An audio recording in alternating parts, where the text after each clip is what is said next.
What's up, fight fans? This is Kurt DeVille with Counter Punch Boxing News, and it's Wednesday, so that means it's Fantasy Wednesday, which means that I take either two fighters that never been in the ring before, or a fighter that's present versus a fighter from a different era. Well, both of these guys are retired, but it would be a good thing to see these guys in the ring. My last one was about Tyson and Tua, and I appreciate all the feedback I got from that. And this one really is concerning Oscar De La Hoya. Oscar De La Hoya had a very good career. I think he's lost six times, and one to Trinidad, two to Shane Mosley, one to Bernard Hopkins, one to Floyd Mayweather, and then the sixth one is to Manny Pacquiao. Okay, well, he fought everyone almost, and the person that he didn't fight, which was an avoided fighter throughout the masses, was Winkie Wright. And that is the guy that I would love to see him fight in a fantasy matchup. The reason why, first of all, De La Hoya really wasn't big on southpaws, and ironically, De La Hoya is originally a southpaw. That's why his left hook was so devastating, because he was an original left-hander. He writes with his left. He's a left-handed fighter. He's a left-sided fighter. Sugar Shane Mosley figured that out in his first fight. Well, he figured that out a long time ago, because Sugar Shane actually beat him three times, because he beat him in the amateurs. Sugar Shane was 14. De La Hoya was like 12 or 11, right? So Sugar Shane figured that out. But back to De La Hoya, he was a quick guy with quick hands. He used his sharp right to set up his left hook, and he threw flurries, which a lot of fighters don't really do these days. High Tech does it a lot, but not a lot of flurries unless they get a guy hurt. You know what I mean? De La Hoya threw flurries with combinations, just because, and it was very impressive. It was very entertaining to see him throw those punches in bunches. But coming from a guy like Winkie Wright had the height and the length. Winkie was one of the most avoided fighters, of course, up until he got older. Then he was beat by guys like Paul Williams, guys like that were a lot bigger at 154. Winkie Wright, he had a sharp razor split decision loss to Fernando Vargas. And a lot of people think, including myself, that he beat Vargas. And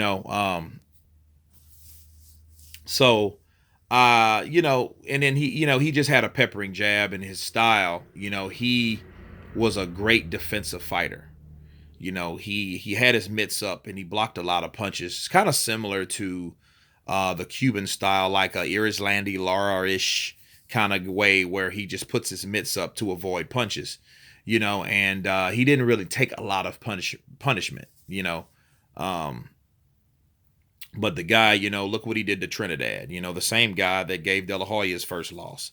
So these guys were in the mix. They fought around the same guys, but they did not fight each other. And I would love to see how that fight went, simply because Winkie Wright is a southpaw, and you didn't really see De La Hoya fight a lot of southpaws. Pernell Whitaker gave him trouble earlier in the mid-90s when they finally fought, Whitaker and De La Hoya. And but Whitaker was a smaller welterweight, because, let's face it, Whitaker was a more or less better at 140 than 147. Sweet Pea was one of the best ever, but, in my opinion. But then again, he was considered a smaller welterweight, whereas De La Hoya was not, being 5'11", 5'10 and a half, right? But Winkie Wright was 5'11". Yeah, he was a little taller than De La Hoya, so these guys were pretty much equal in height, reach. They were pretty equal. Winkie Wright threw sharp punches from the southpaw stance, I think would have gave De La Hoya trouble, and him being a bigger super welterweight, because, of course, De La Hoya went to 154, to take on guys, as well as 160, but Winkie Wright would have been a big challenge for him. The speed category, I don't know, because Winkie was a sharpshooter.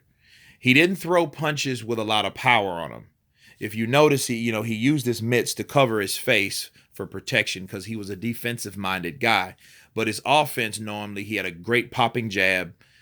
He shot out his straight left, but he didn't put a lot of power on it. He did it more for scoring points as opposed to landing hard punches. Okay, so De La Hoya really, I think, in the power category, had him beat with that left hook. But again, remember, De La Hoya is a one-sided fighter. Okay, so everything is just to set up to the setup to land to throw that left hook and to land that left hook, either to the body, to downstairs, or with the uppercut, because De La Hoya did have a good left uppercut also, but Winkie Wright, I think his standardized, he had a standard way of his stance was, pretty stern. And I think that jab would have bothered De La Hoya a lot coming from that stance.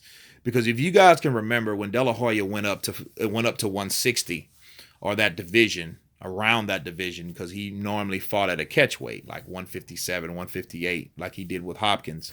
But he fought a guy named Felix Stern, a German fighter. And Felix Stern, peppered De La Hoya with that jab. De La Hoya rallied because De La Hoya knew the purpose of ring generalship.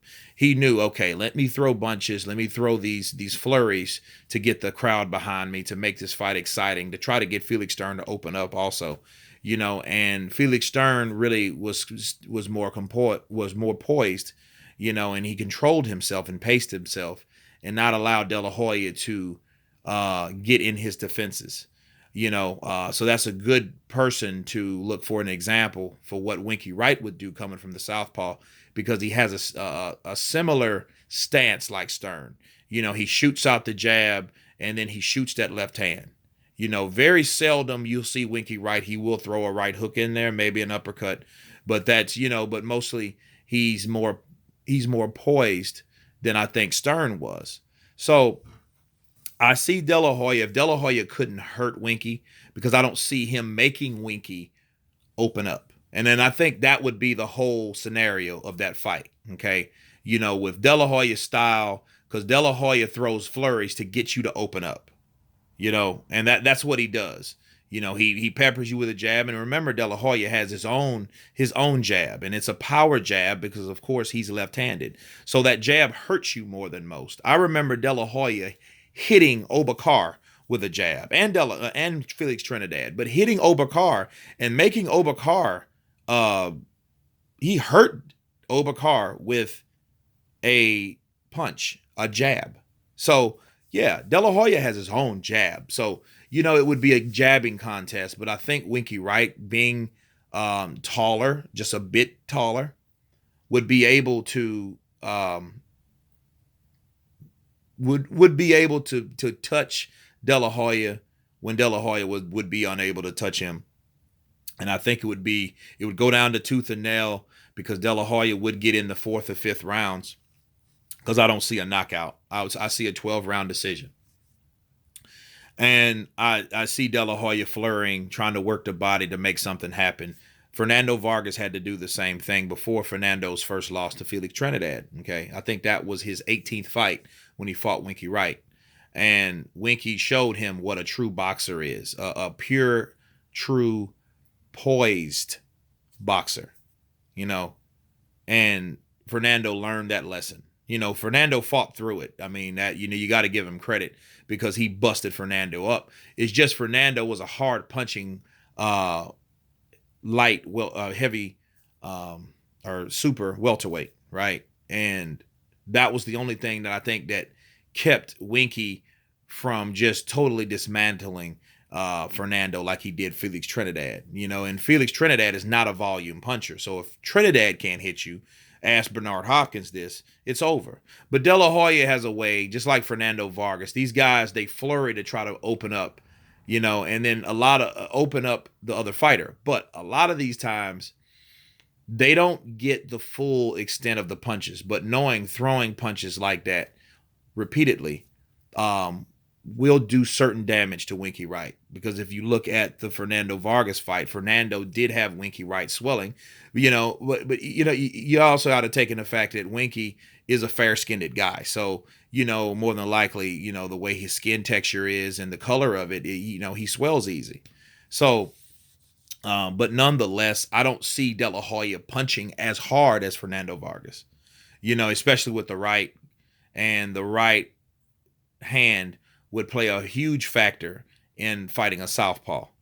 And I don't really see De La Hoya's right hand being that effective against a southpaw like Winkie, because De La Hoya really didn't have a good right hand. It was decent, but it was nothing like his left hook or his left hand. So that would be the primary weapon that you would want to use against the southpaw. That's why I think that fight probably never happened. But I would give Winkie Wright, in a fair, honest world, majority to unanimous decision based on speed, boxing IQ, and accuracy. I would see him outlanding him with the jab, then follow with the straight left. Maybe De La Hoya at times will be able to, get him with rights, but I don't see Winkie taking too many left hands from De La Hoya, which that would be the punch that De La Hoya would need to land on Winkie Wright to hurt him or to make this fight effectively, or effective, in his favor. So I would give it to Winkie Wright, hands down. But then again, that would have been a fight to see. That's why it's a fantasy matchup. You guys tell me what you think about these two particular guys, Oscar De La Hoya, the Golden Boy, and Ronald Winkie Wright. Please subscribe, and you guys been counterpunched. Peace.